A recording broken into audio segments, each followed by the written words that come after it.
National legal service authority નામદાર supreme court new દિલ્હીના આદેશ અનુસાર ગુજરાત રાજ્ય કાનૂની સેવા સત્તામંડળના માર્ગદર્શન તળે જિલ્લા કાનૂની સેવા સત્તામંડળ રાજકોટ ખાતે જિલ્લા સેન્ટ્રલ જેલ રાજકોટના ઉપક્રમે આજરોજ જે કેદીઓ જેલમાં હોય છે એમના કુટુંબીજનોને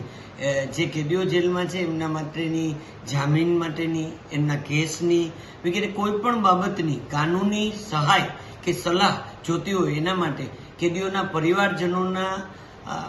માર્ગદર્શન માટે આ હેલ્પ ડેસ્ક બિલકુલ નિઃશુલ્ક આજરોજ ખોલવામાં આવેલ છે અને ત્યાં દરરોજ સવારના 9 થી 12 તથા બપોરના 3 થી 6 દરમિયાન જિલ્લા કાનૂની સેવા સત્તામંડળ રાજકોટના પેરાલીગલ વોલેન્ટિયર હાજર રહેશે અને જે તે કેદીઓના કુટુંબીજનોને જે તે કેદીઓ અંગેની જામીન કે અપીલ કે કેસની સ્થિતિ શું છે એ અંગે પૂરતું માર્ગદર્શન પૂરું પાડશે. કોઈને વકીલ ન હોય તો એને મફત વકીલની સેવા પૂરી પાડશે અને આ તમામ સેવાઓ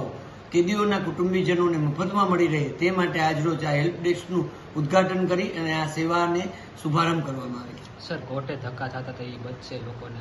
યસ, જે કેદીઓ જેલમાં છે અને એના કુટુંબીજનોને જે માહિતી કોર્ટમાં આવવાથી જ મળતી હતી તે માહિતી તે લોકો કેદીઓના કુટુંબીજનો કેદીઓને જ્યારે મુલાકાત દરમિયાન મળવા આવે એ દરમિયાન એમને અહીંથી જેલથી જે માહિતી પ્રોવાઈડ થઈ જાય એ માટે જ આ નિઃશુલ્ક હેલ્પ ડેસ્કનું ઉદ્ઘાટન કરવામાં આવ્યું છે. સર, હા, જેલે તો થાય છે પણ કોર્ટમાં એક તમે ખોલ્યું છે જેને એનું પછી કોર્ટમાં જેને અહીંયા આવ્યા હોય એના માટે? યસ, જે લોકો કોર્ટમાં જ આવેલા હોય અને એમને આ માહિતી ત્યાંથી જો મેળવવી હોય તો ત્યાં પણ આ ભારત દેશની દરેક કોર્ટની અંદર એમ રાજકોટ જિલ્લામાં પણ ફ્રન્ટ ઓફિસ ખોલવામાં આવેલ છે અને નીચેના માળે ત્યાં